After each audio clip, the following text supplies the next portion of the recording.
Hello అండి, welcome back to my channel Mithin blogs.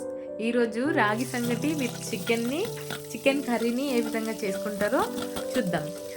కడాయిలో కొద్దిగా ఆయిల్ వేసి ఉల్లిపాయ ముక్కల్ని చిన్న చిన్నగా కట్ చేసుకొని అందులోనే కరివేపాకు పచ్చిమిర్చిని సన్నగా కట్ చేసుకొని వేసుకొని అవి కొంతసేపు మగ్గిన తర్వాత అందులోనే ఫ్రెష్గా నూరు పెట్టుకున్న అల్లం వెల్లుల్లి పేస్ట్ని వేసుకొని పచ్చివాసన అంతా పోయేంత వరకు వేయించుకోవాలి.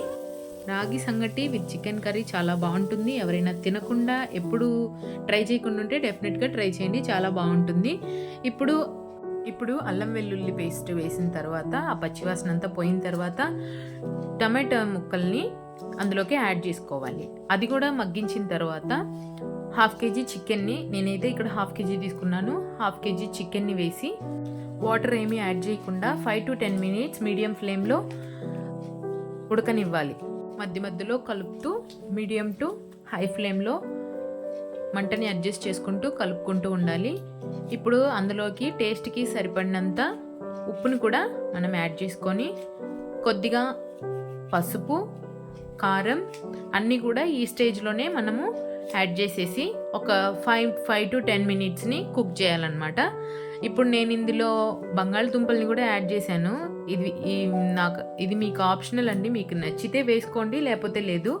ఇలా వేసుకుంటే కర్రీ కూడా ఇంకా టేస్టీగా ఉంటుంది. అందులో కారం, ధనియాల పొడి వేసేసి బాగా అంతా కలిపి ఒక 5 minutes ఆ చికెన్లో వచ్చిన వాటర్తోనే కాసేపు ఒక 5 minutes దాన్ని కుక్ చేయాలి. తర్వాత ఒక గ్లాస్ నిండా వాటర్ని పోసుకొని హై ఫ్లేమ్లో ఒక 15 minutes ఉడికించుకుంటే, లేదంటే ఒక 10 minutes ఉడికించుకున్నామంటే మనకి చికెన్ కుక్ అయిపోతుంది.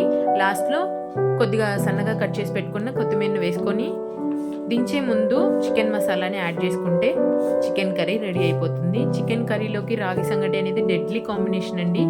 మా సైడ్ ఈ రాగి సంగటి, చికెన్ కర్రీ లేకపోతే ఏదైనా నాన్ వెజ్ కర్రీస్ విత్ రాగి సంగటితో తినడం అనేది చాలామంది లైక్ చేస్తారు.